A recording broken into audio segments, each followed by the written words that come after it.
All right.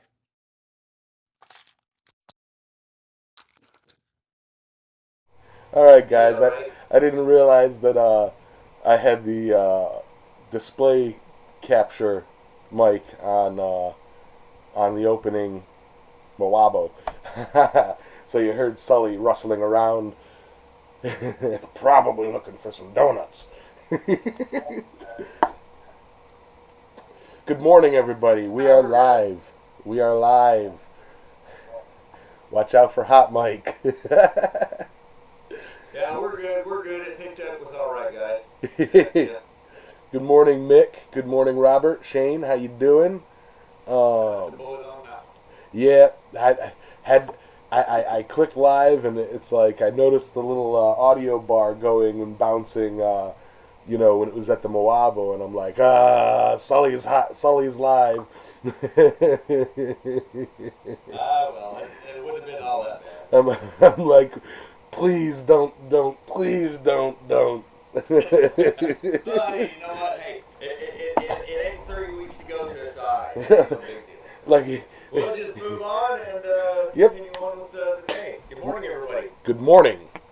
We had J Rod in here for a bit, chit chatting. It's his birthday today, so if he pops in, everybody wish him happy birthday. Um, so what is up with everybody? What's up, Donut? What's up, Matthew? I'm having something made for you. I saw it and you came to mind. Aw, thanks, buddy.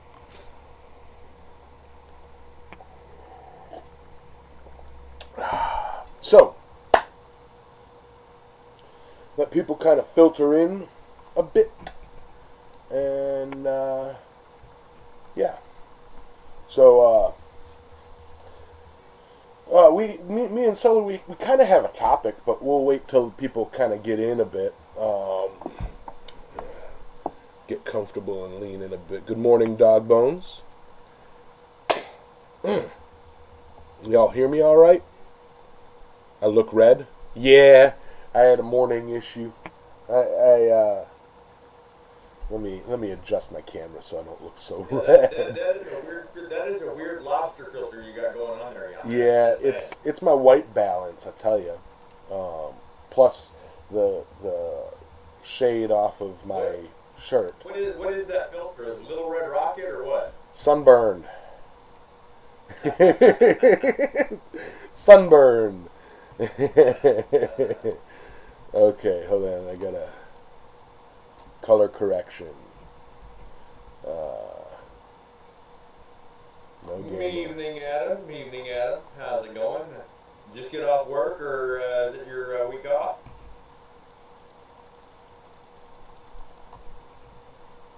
Ooh, jalapeno meat. We'll go blue. Can y'all see me blue right now? Mm. Whoa!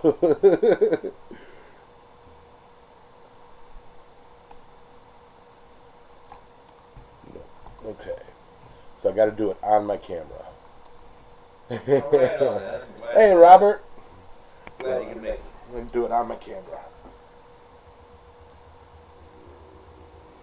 White balance. White balance. Set.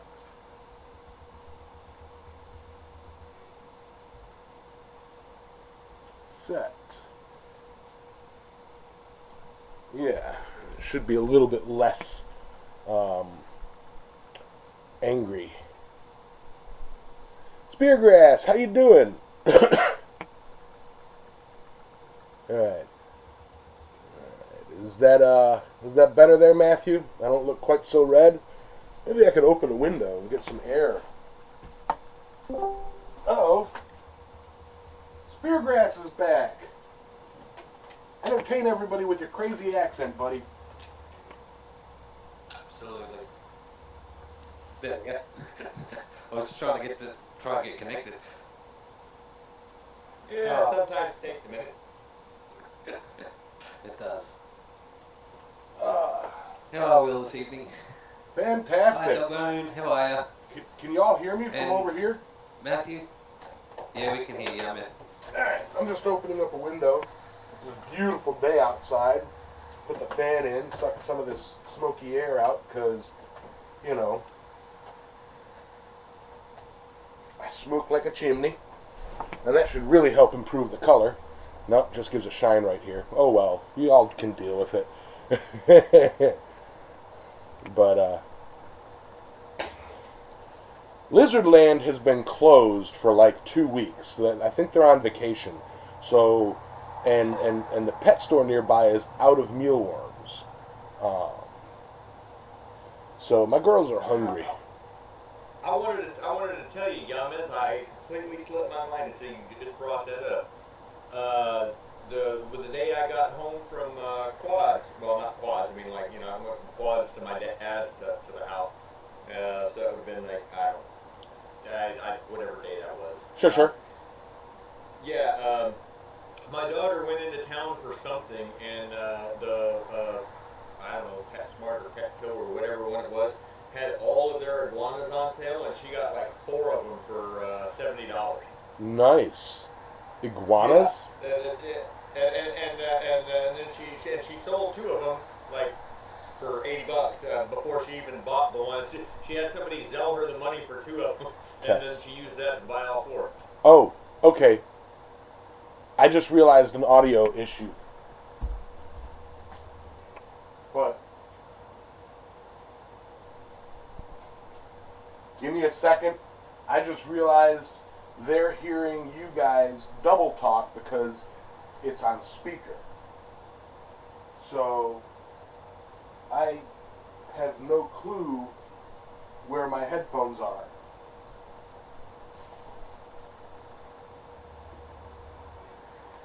Oh, poop. Hello. That really stood me out. Yeah, no, I Right. just realized y'all are on. Y'all can't hear me all the time. Here's a set of headphones. Nope, that one's all broken. Let me see if I can get at least one side. Ugh. Wait, what? Stop. No. Test.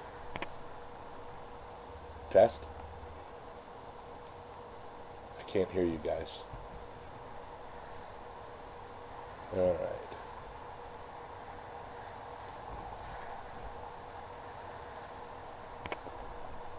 Yeah. I can't hear you guys at all. But you're not talking. Oh, there you are. Now I can hear you. All right. Is that better, everybody? Tractor Supply has mealworms. I'll have to check them out. The ones up at Caratoke Feed and Seed, just up the road, they're way too small. I mean, they're no bigger than the length of my pinky nail. You know, like they're tiny. These guys eat super worms. The worms that they eat are pretty dang big. Now I have to adjust their... Man, the worm jokes that I could have just come up with right then. Oh. Choice. Classy jokes. Alright, hey Eric. Who else did I miss? Alright, so 15 people. Let's get on with it. The topic of the day. Suspense. Anticipation. The topic of the day is... The topic of the day is, can you weld at a low red heat? No. Damn it. That's a good one, too. We'll get... Good morning, Nidavellir. Quad State, obviously. Quad State happened last week. Week before last. I don't know. I still consider Sunday the previous week. New week doesn't start until I wake up and go to work. But, yeah, Quad State. And not just Quad State, but traveling to a Blacksmiths event, be it a local guild, a big event with a banner, or something like Quad State, or even just a get-together with a bunch of blacksmith friends, or hearing about, hey, we're having a hammer in up here in blah, blah, blah, and it's a couple hours away, and, I don't really want to drive a couple hours, blah, blah, blah, blah. But do it. If you're a solo smith and you haven't really hung out with other smiths, except for here online, and you find out about a group of smiths that want to get together and they're within a couple hours drive, do it. You will not regret it. The friends that you'll make, the experiences you'll have, and the things that you'll learn are intensely worth it. The networking, getting to know people. They might have something that you don't. You may have something that they don't. You can share, swap, and blah, blah, blah, blah, blah, blah, blah. It's amazing. Howdy, Barf. Pastor Barf in the house. Bless his heart. I feel like,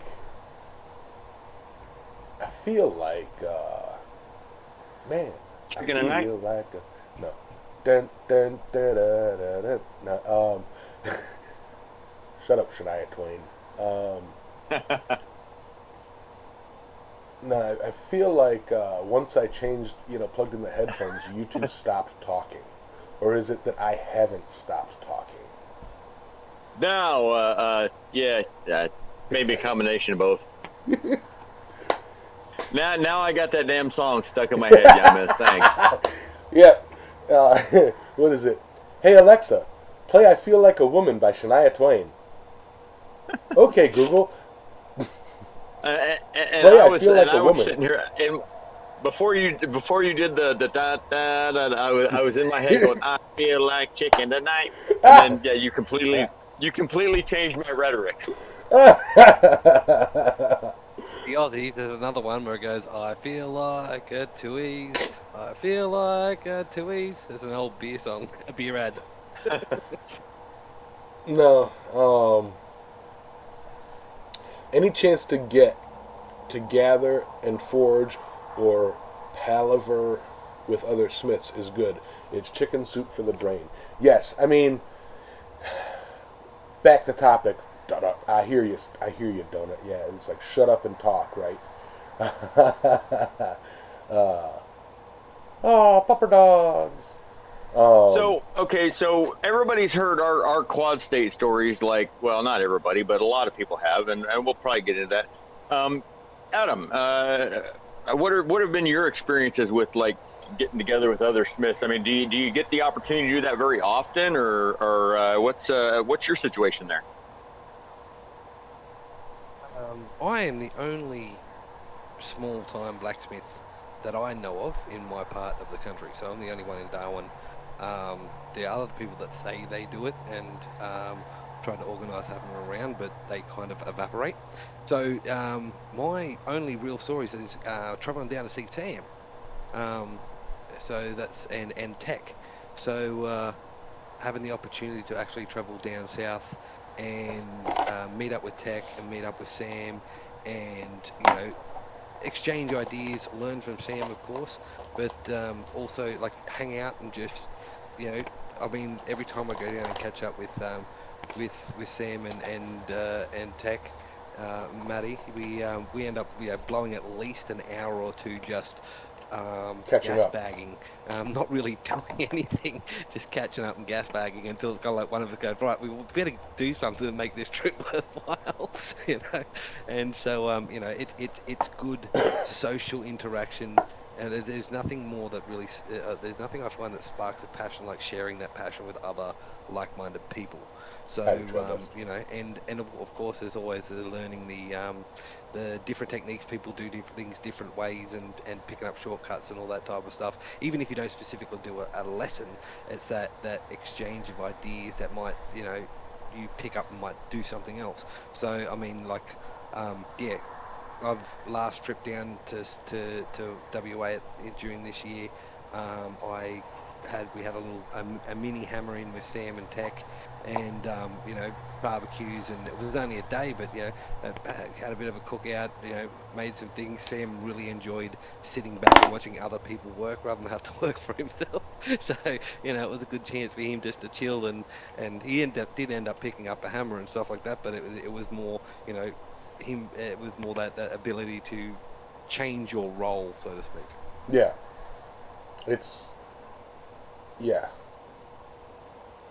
I feel you on the gas bag. Yeah, and see, and the last, right? I mean, how many days did we spend doing that? I mean, whoo.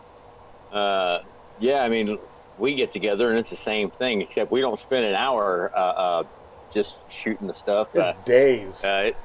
It turns into days, literally. I mean, like I don't think when we built a fire I got there Tuesday. I don't think we started a fire until Thursday. I mean, me and Bob, there was a campfire, but not a fire in the forge. Me and Bob worked on on hammer number 42 Monday, I think. Okay, well, yeah, that was before I got there, so okay, fair enough. Yeah. Robert Whitney. Yesterday, our guild got together at the local nature center. We made squirrel feeders and put them on corn cobs and handed them out to the kids for free. Aww. Nice. Yeah, because we can't really hear anything over the grand monkeys. And that's the thing, it's blacksmiths. You wouldn't believe it, being as how we're like always in our shops, and that whole joke of I'm not homeless, I'm a blacksmith. We're very social creatures. Like when we're put around other blacksmiths, it's like, you hit things with metal too? Woohoo! And it's like you have that, like, no, because for the most part, when I go out and about, the rare times that I do and talk to people, that aren't blacksmiths, like, I bring it up and they're all like, mild feigned interest, and then like, okay. And like they have just nothing in common with me. And it's like, I want to talk metal with somebody who knows the difference between, something that's called wrought iron and something that's actually wrought iron. Like I want to. It's like I want to talk to somebody who knows that, like mild steel does not, mean that's the steel. Like I just like. I don't like non-blacksmiths. My favorite one is wrought iron and cast iron, the same thing. Hey, Morante, what's that, Speargrass? One has been that wrought iron and cast iron are the same thing. All that, yeah. It's like the little things that you learn from taking up blacksmithing that, you find fascinating and nobody else gives a crap about. And you want to talk it. You want to talk hammer control. You want to talk technique. You want to show off projects. You want to show off your, like, you show a hook or something you made to somebody, and they're like, oh, that's cool.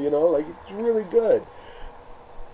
Yeah, that's like when somebody says, oh, I got a stack of wrought iron back here you can have, and then you're like, really? And then you show up and you're like, that's a 3/8 stock that is MIG welded together. That is a fence. That is not wrought iron. Yeah. No, same thing, right? No. Donut got it right. I've literally encountered that before, where somebody's like, "Oh yeah, I got." I have too. And somebody that I thought knew their metal. He's a welder. So have a wonderful day, Wayne. He had like it wasn't a lot, but like he had like 2 4-foot sections of some relatively, that was maybe 20 years old, but relatively newer of that weld together. What metal they advertise fencing, as wrought iron fencing. Yeah, the quote unquote wrought iron fence. It's like, no, man. Wrought iron style fencing. Yeah. We live in Texas. You're probably not going to find much wrought iron around here. Heard, bird. So. Somebody done gathered that stuff and hauled it up across the scales and sent it to China 20 years ago. Yeah. So, I mean, like, the whole point being is being here in the streams and being on, you know, the Discord and the Facebook groups is one thing, but being around blacksmiths, shaking their hands, sharing a tool, striking for them, it's a whole nother experience. Like, you know, y'all love sitting here in chat or watching live streams of me or Roy or Barth or Sam, you know, in the shop. You know, y'all love those. But imagine, like, the group of us hanging out at Roy's house, watching him forge, and him going, "Hey, Shane, grab that hammer real quick. I need somebody to help me with this." You know. Hey, and I just noticed Trail Dust 55 there in the chat. Got a chance to have quite a lengthy conversation with him at Quad State. In fact, Yeah. it's always neat meeting new people. Oh yeah, absolutely. I met a lot of and his brother even and you know, even though I said I'm going to remember that and I need to mention it in a future endeavor, I completely forgot it. Yeah. Or, you know, his name. So. Donut. I have heard wagon tires are hit or miss as wrought iron because there are so many recreations of wagon tires for decoration that, like, there's companies that just make the wagon tires and spokes, to sell them as decoration, and they're just mild steel. Yep, and they wind up in somebody's yard rotting away, and they could be 40 years old, and they look like they're 100. Yeah, I've run into that. I've taken apart some wagon wheel hubs and found them to be mild steel, and went, well, that was a waste of time. Yeah. Thank you, Robert. Just in response to the comment from Shane Lalonde, off Burt Forge, mate, that's an opportunity for you. If you're attending a Renaissance fair and there's a no smithy, go contact with the organisers, mate. You know, it might be an opportunity for you to set up a portable smithy there and show off your skill. But I mean, I do one of the fairs here. We call it Geek Fest because it's a big nerdy thing, and I'm part of a HEMA club. But the amount of interest I get from not only people coming up to show interest in blacksmithing, but also students, customers, that type of thing. It's great exposure, not just for you, but also for the art, to show that a lot of people, you hear it all the time. Blacksmith, that's a dying art. Well, no, it's not. Morning, Blues. Absolutely. If you know of an area, if something around you that should have a blacksmith, and in my opinion, even the Mall of America needs a blacksmith, offer your services. Because if they don't have one, that means that they're looking for one. And if they're not looking for one, then they don't know that they need one. So it's your job as a blacksmith to show them how important a blacksmith for a Ren Fair can be. Yeah. Be the guy that inspires the next generation of smiths.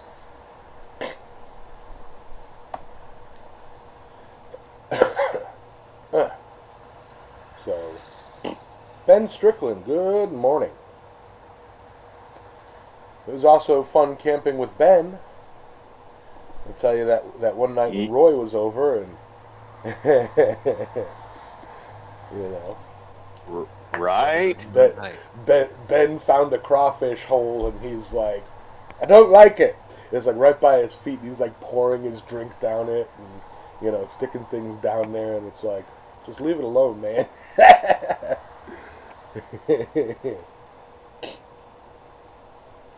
Yeah. And you know what? That night was the latest one we stayed up the whole time, I think. Oh yeah, I mean, we were so.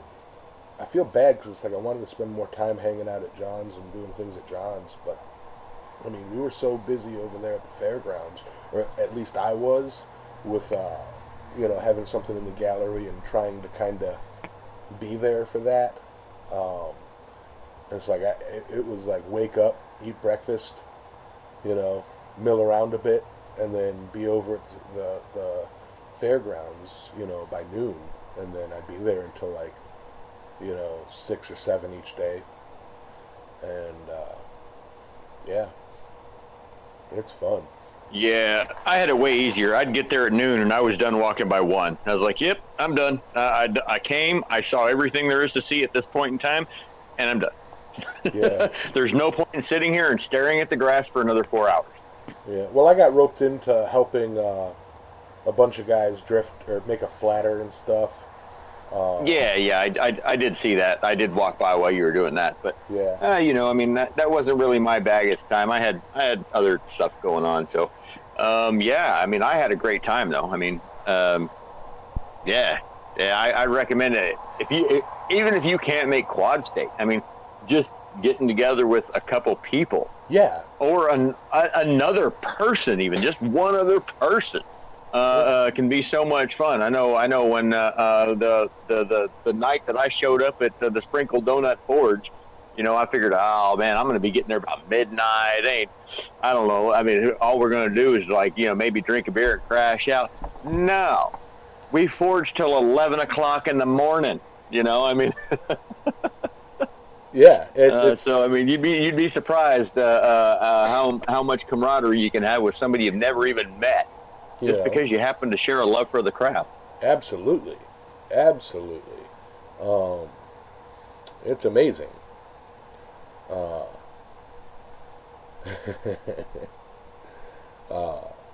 Yeah. So I mean, bottom line, it's amazing. It's cathartic. Like having a bad week, get together on a weekend with another blacksmith. And just it's almost as if the world disappears and the forge and anvil and shop is what's the most important thing for both of you, or all of you if it's a group, like, yeah. From that, I mean, and you guys saying you forge, until 11 o'clock in the morning, it's actually amazing, no matter how exhausted you might be or run down, when you're around people, just how much you want to keep going, even when you're knackered. Like, I know when I catch up with Sam, we forge from 8 a.m. until 4 or 5 o'clock in the evening, and were it not the fact that he has a family and he's has to spend time with his partner and stuff like that, would quite willingly keep going until midnight, 1 o'clock, 2 o'clock in the morning, just gas bagging and forging, even if we're not doing hard, heavy forging. It's just we're occasionally pulling thick stuff out and beating on it and then gas bagging while it's reheating. That's part of the fun that gives you it fuels the passion, which fuels the energy, which fuels the recharging of your batteries that get run down in our day-to-day monotony. Yeah. Hey, Curtis. Yeah. I mean, it's like the way I see it. Just tell Sam or tell Sam's partner, be like, you get him all year. Give me him today. Like you Exactly. do you. We do us. And Sam's partner, if you're watching this, I'm sorry. No, I'm not. Don't bogart the big fudge. I believe it was either the first. I know it was probably the first and second Quad Squad gatherings in Ohio. There, I know for a fact the first 2 years I was last man standing every single day. I usually went to bed about 4 a.m. and then wake up at daylight because the rooster is like 20 feet from my tent. But lucky. It was okay. But the first 2 years we were up that late forging the whole time. I mean, it's like there's 2 or 3 people out there. There's 4 or 5 fires going.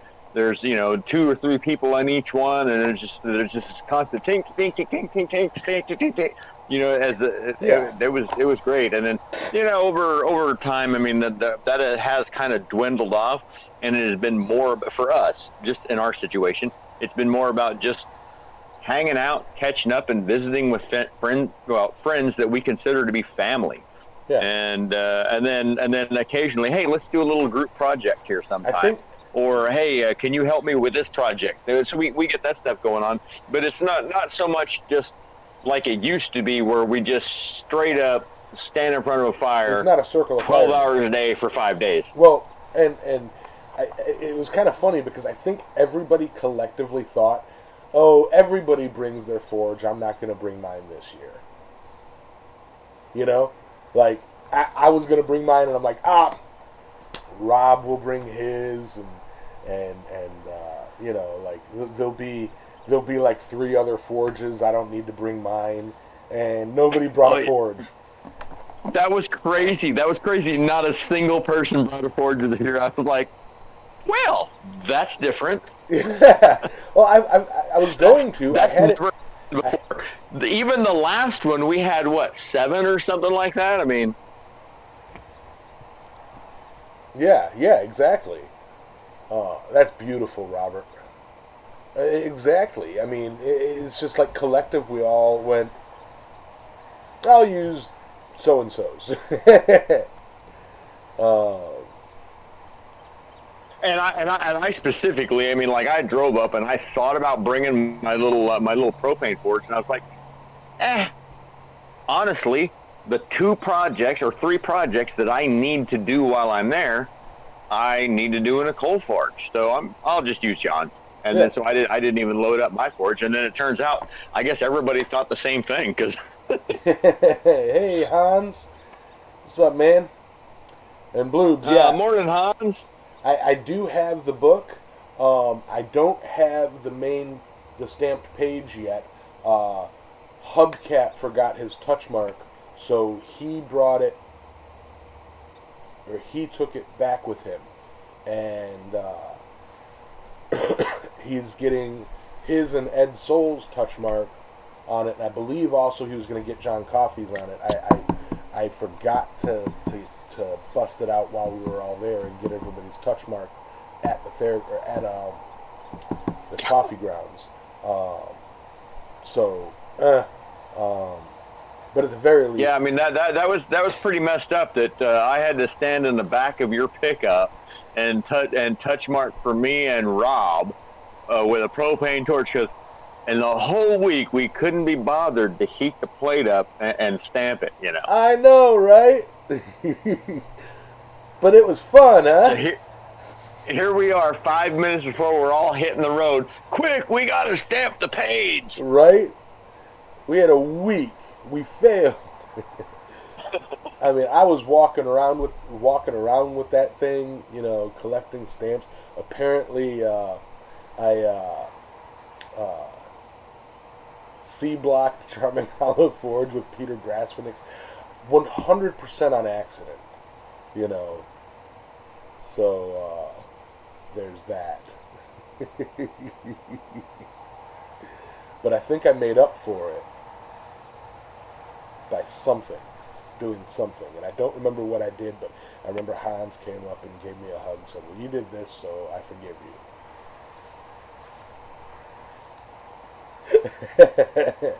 Maybe Hans can refresh my memory. I love you, Hans.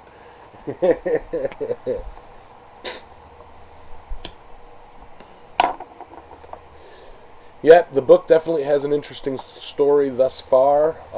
It has Dave Custer, Brian Brazil, Andy Ohm, Peter Brasvenix, Mark Lang, Andrew Lang.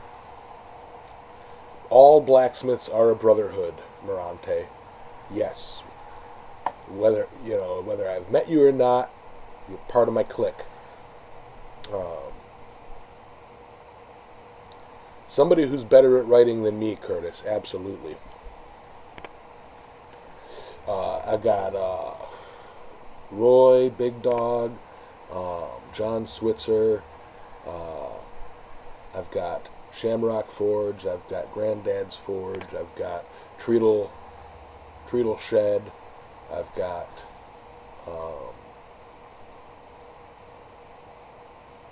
Rob Huff.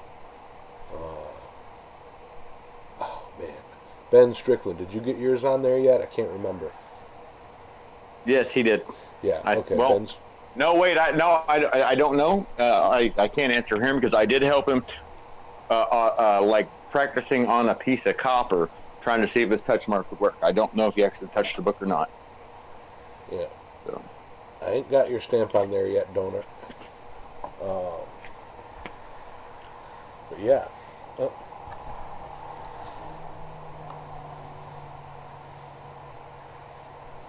But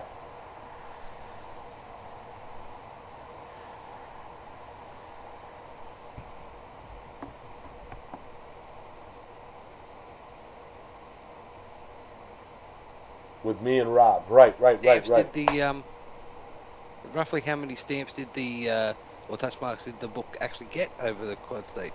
I want to say about 10 additional touch marks.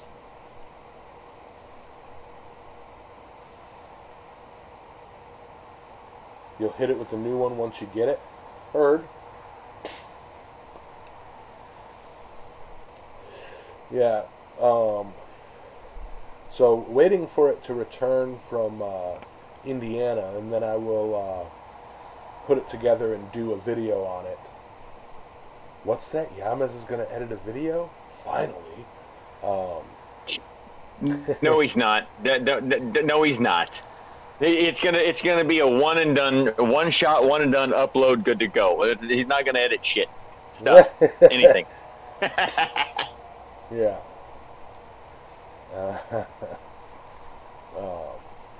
And yeah, so I'll do an update, and I know Ouroboros Armory really wants. There's something she wants to do to it, and I told her she's on the short list to get it. So whether I send it to her or I send it to somebody else, I'd like her to get it relatively soon.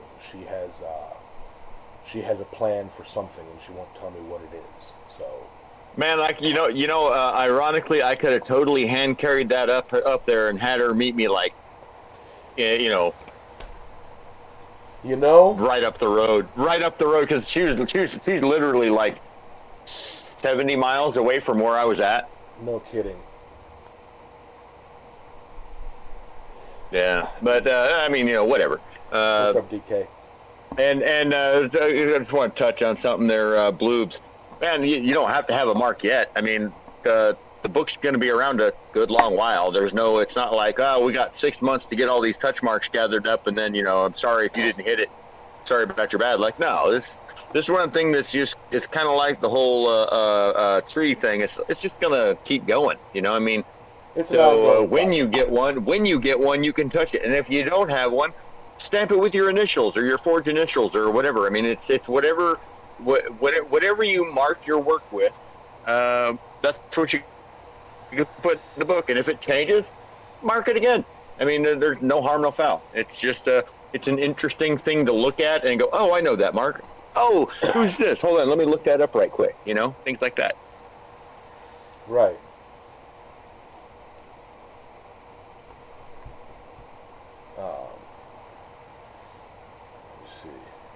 Marante, you want your touch mark to say Glenn G.S. Tongs? I think he's talking about ordering it from Glenn. But I know. Oh. I didn't know Glenn did touch marks. Glenn I didn't either, but just the way the sentence read, it was like he was ordering that for his touch mark to say that. So I thought it was funny. Adios, Hans. Speaking of Glenn, I got to check my email because he was supposed to email me. He didn't. See you, Hans. Have a great day. Try not to work too hard. Remember the 3 rules of plumbing all week. Don't break them. I love reading the spam folder. It says info, spam inquiry. Do you have a passion for humanitarian welfare? You can devote your time and be totally committed and devoted to one multi-million-pound humanitarian charity project sponsored by me, with an incentive compensation accrual to you for your time and effort, no cost to you. If interested, reply to me. Huh?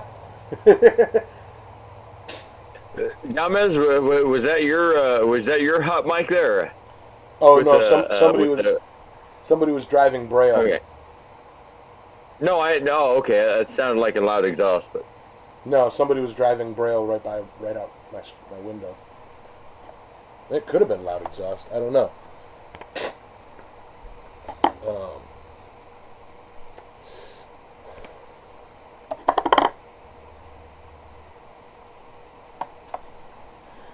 Yeah, yep. Glenn does good do work. What? Brain fart. Brain twist.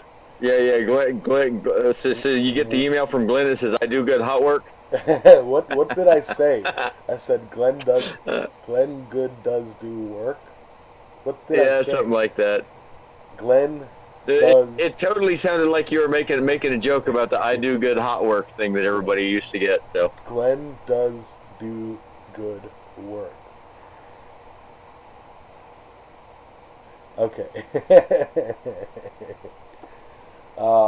Speaking of touch marks, I gotta get a couple of stamps made. Oh God, me too. I was so disappointed they weren't at Quads this year. I was really looking forward to trying to do a little bit of brainstorming. I've got to rework a design, and getting input is like pulling teeth. I mean, nobody wants to. It's like I can't help you. Then it's like because I can't draw. I know what I want, and I can draw some really sketchy looking stick figure type crap. But it's like, well, this is the idea, but I don't want it to look like what I just drew. And everybody else is like, yeah, good luck with that. Right. And they were good about it when well, I mean, okay, so my first one was pretty easy. I just told them it's like all you got to do is Google Stargate point of origin. That's what I want, 1/2 inch tall. And the guy sends me a JPEG and he's like, is this it? And I was like, yep. All right, good to go. Yes, I can work. That one was easy. The next one, not so much. Yeah. Oh.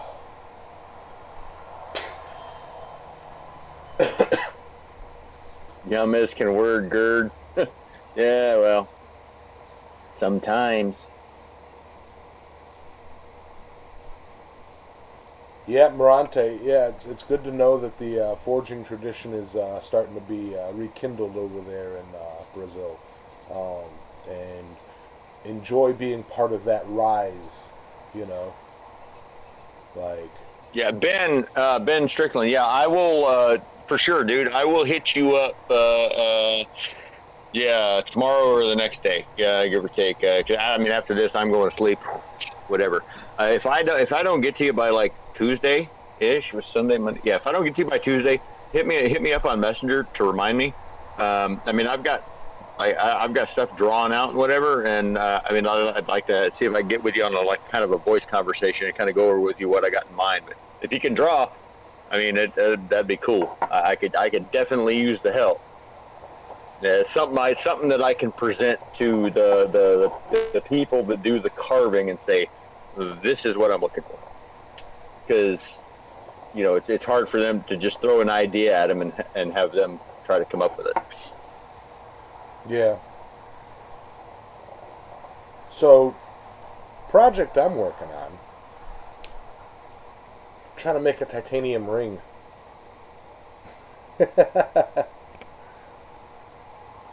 But it doesn't want to drill. A titanium ring, Yummy. So how has that been going? Titanium's some tough stuff. Titanium's some tough stuff. No. I'm sorry. I don't care who you are. You can't use the word stuff after the word tough when you're talking about titanium. I'm soft come like on. 10 ply, It only bud. takes a little bit of it to stop a 23 millimeter slug on an A10 now.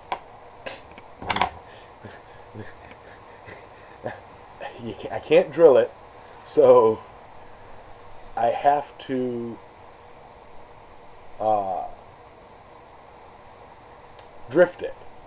And you have to punch and drift it, and here's the best part: you have to do it at a white heat, so you can only swing the hammer 3 times, and then you got to knock that sucker off of there and put it back in the fire. Because if you try to drift it going into yellow heat, it's going to crack. I just had an idea. Now tell me that's not what was happening.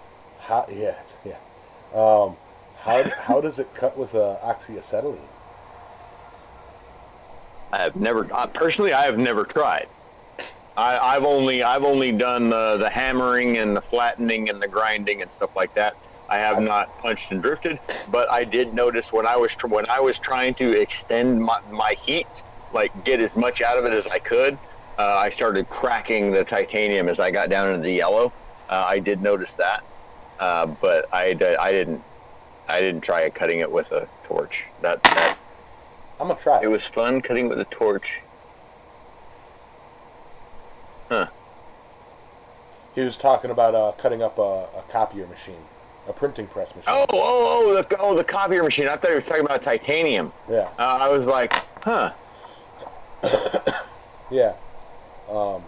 I think I'm gonna put that in my vise and attack it with my. Because if I can't, I've got. What I did is I took and upset a round of titanium and made sure it was nice and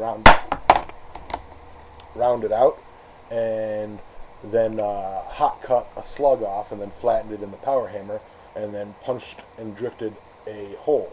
Well, I need to get that 3 sizes bigger, and then take and put it on a drill and spin it in front of my grinder and shape it. Then I have to make a lathe chuck for my drill that when I close it, it holds it like that and spins it so that I can get in there with sandpaper and clean the inside. Ha! So, yeah.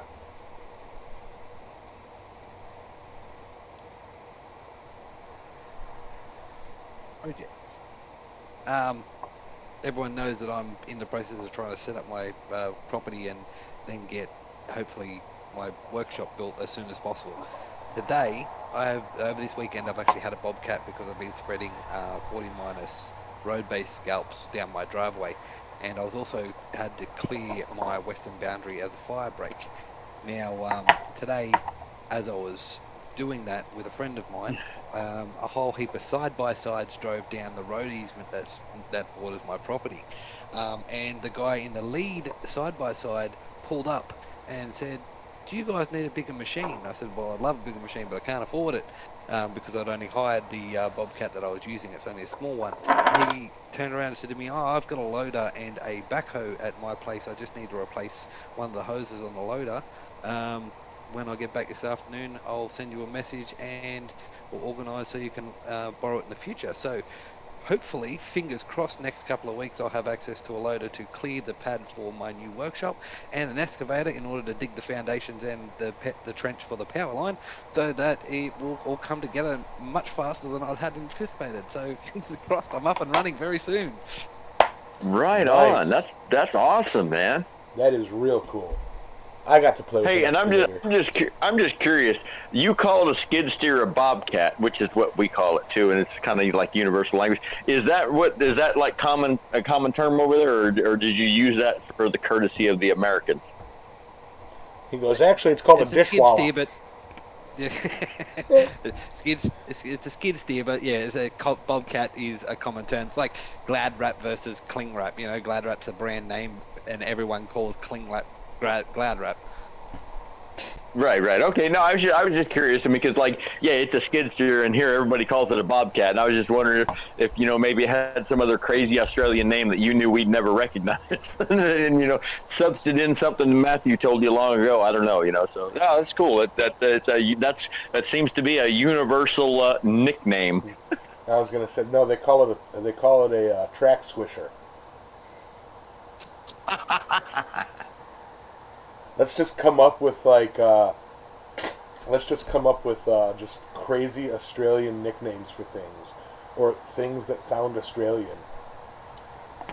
No, just me. Yeah. I'm Yeah, the things I'm going to come up with are not going to be they're going to be cultural appropriation, not politically correct, and I'm just going to keep my mouth shut. I like dog bones. A bucket backy.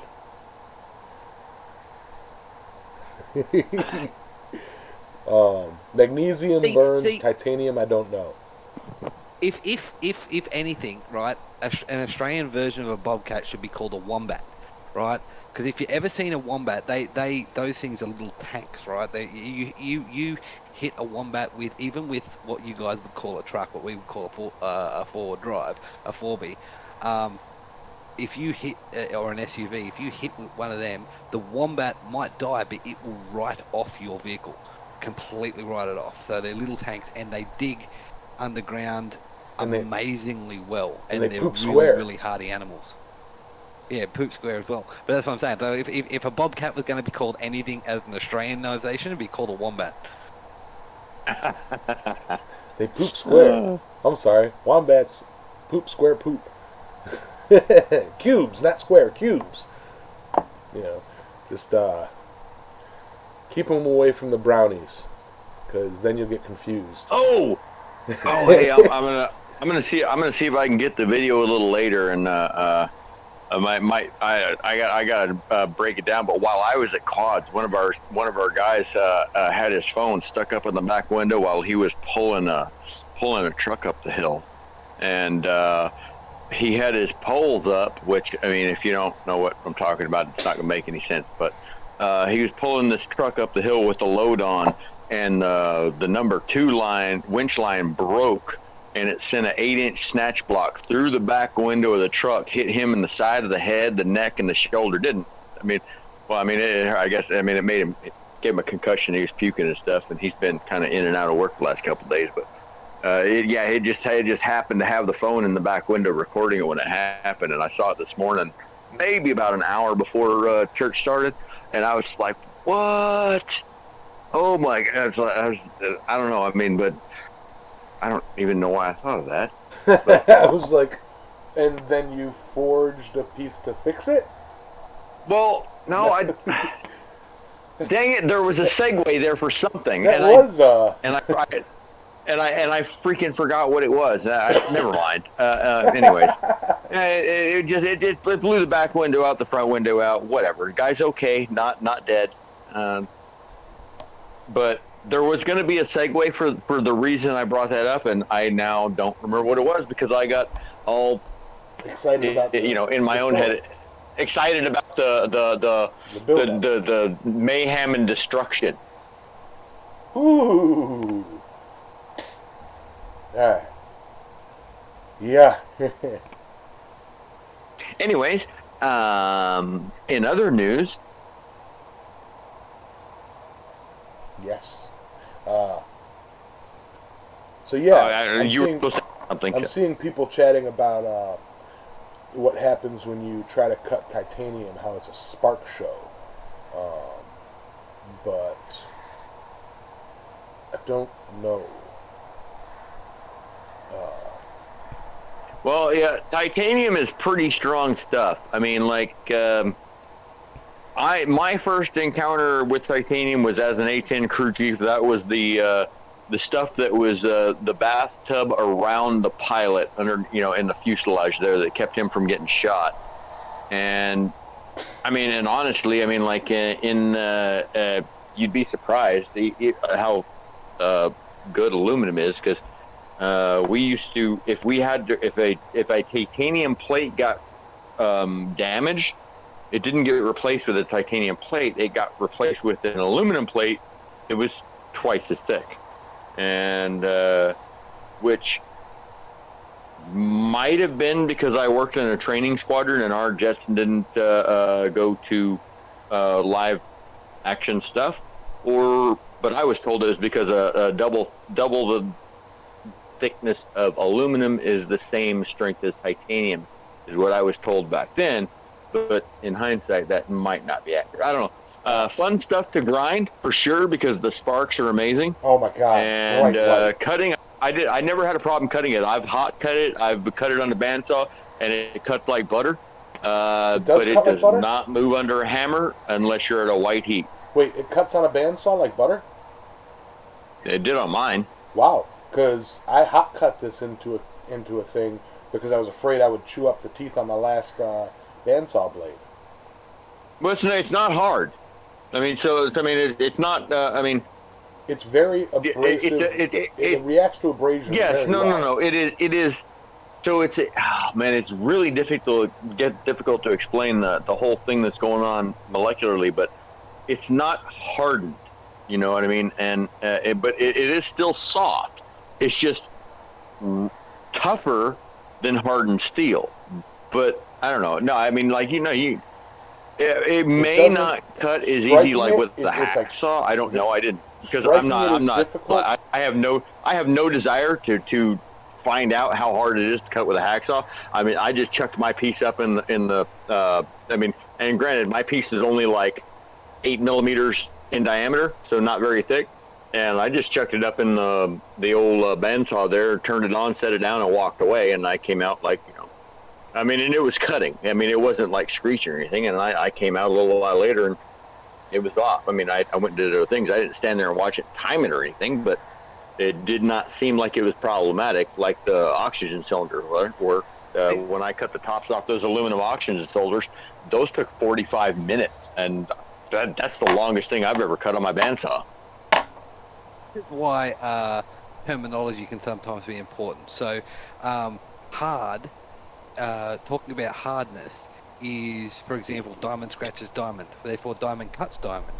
Okay, so whilst titanium might be tough and might be flexible, it's not hard. So it can take to cutting well, but it won't deform or squish as easily as other materials. So hardened steel is hard, but it's brittle. It deforms and bends, snaps, squishes easier under heat. Whereas so titanium is tough to high heat. Yeah, there you go. There you go. Yeah. All right. So it is.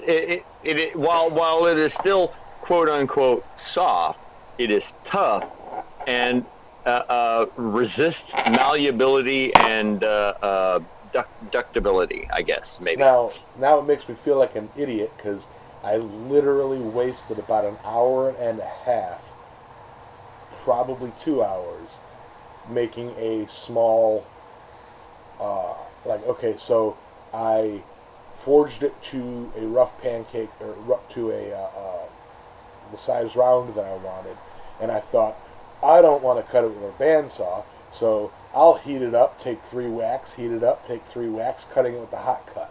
And it was like big. So it took a couple hours. And I could have just sink with my freaking bandsaw.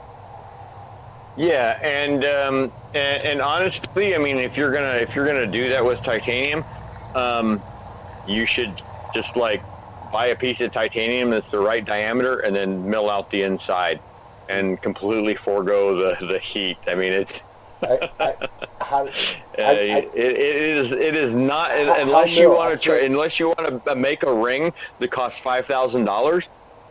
Yeah, you should probably just use a different metal. Yeah, or unless you're going to machine it, you can machine it cheap as all get out. But if you're going to hand forge it, no. Okay, fair point. I need a drill bit that can drill through it because I burned up 2 bits. Yeah, carbide or diamond. Anybody got one that can borrow me? You bet you, bud. You need $100 bit to drill through that. Maybe not. I'm just making that up, but just saying. I mean, that's the kind of thing you do on a lathe. Yeah. Adios, those who are leaving. Yeah. I gotta figure something out. A hole saw might be. No, I don't have a hole saw small enough. The size of this ring needs to be 7.5. Yeah, now you're not gonna get a hole saw that small. That's 5/8. Yeah, 3/4, more in that area? roughly 5/8, I think. According to good old Dr. Google, the best tool for machining titanium is titanium aluminium oxide coated carbide. So you probably want to get that sort of drill bit as well if you're going to do it. And I would probably suggest low and slow. Yeah, I think my drill bit was kind of going too fast, so I'll play with it more. Maybe I was just doing it wrong, John. I may have been just doing it wrong, but I did burn up a bit, and it did not, this is the side I drilled on. You see that little chip right there? That's what the drill did. That's it. Yeah, and to be fair, I don't know. Like I said, I didn't sit and watch my bandsaw. I don't know, but I mean, I don't think it had any problems because it didn't break the blade. But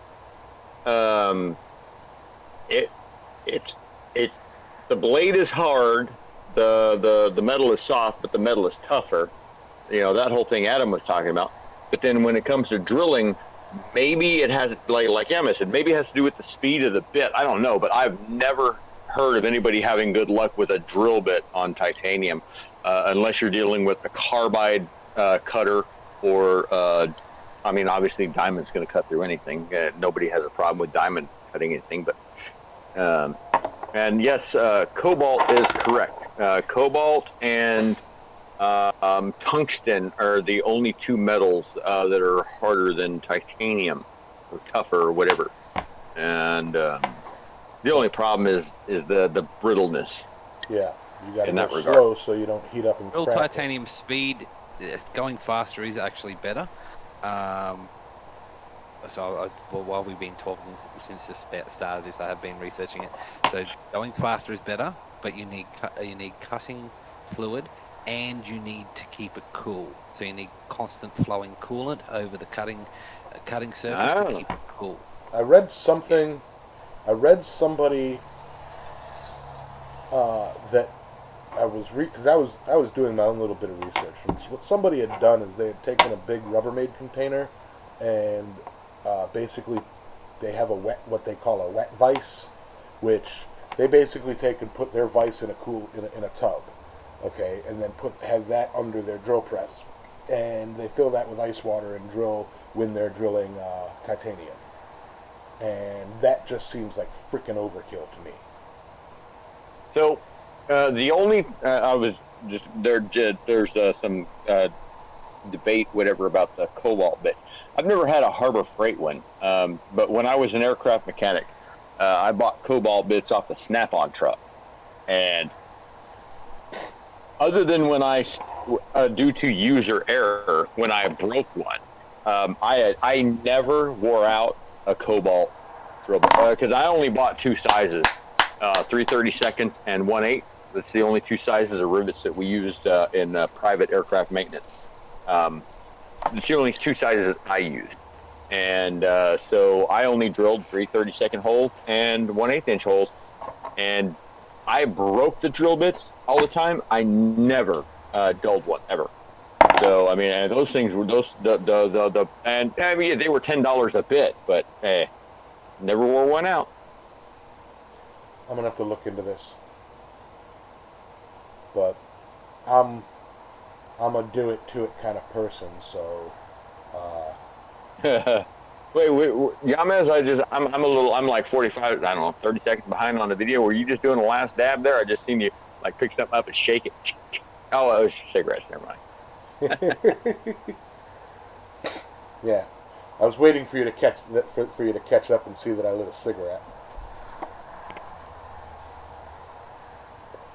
But anyway, guys, with that, I think we're going to go ahead and call that a show.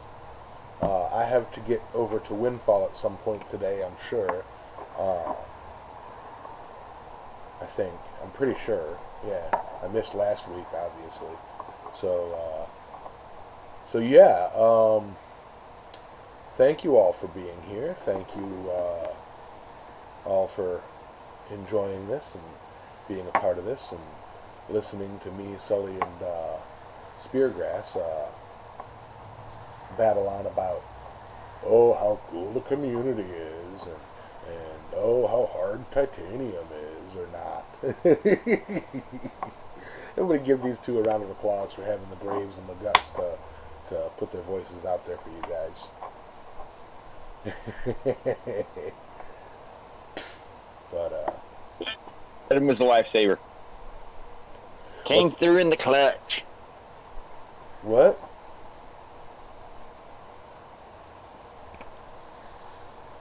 I feel disjointed for some reason. But, anyway, guys, we're going to call that a day, and I'm going to go ahead and get to work and whatnots. So, thank you. I'll talk to you guys all Wednesday. So, peace out, everybody. See you guys next weekend. Y'all have a fun week and stay safe and go build something. Yeah, get out to your shop and do something. Or not. I'm not telling you what to do. Speargrass, do you have any last words? Be well. Be safe. Be safe. Look after yourselves. Drink plenty of water and get a good sleep. There you go. Words to live by. Words to live by. Bye, everybody. Bye.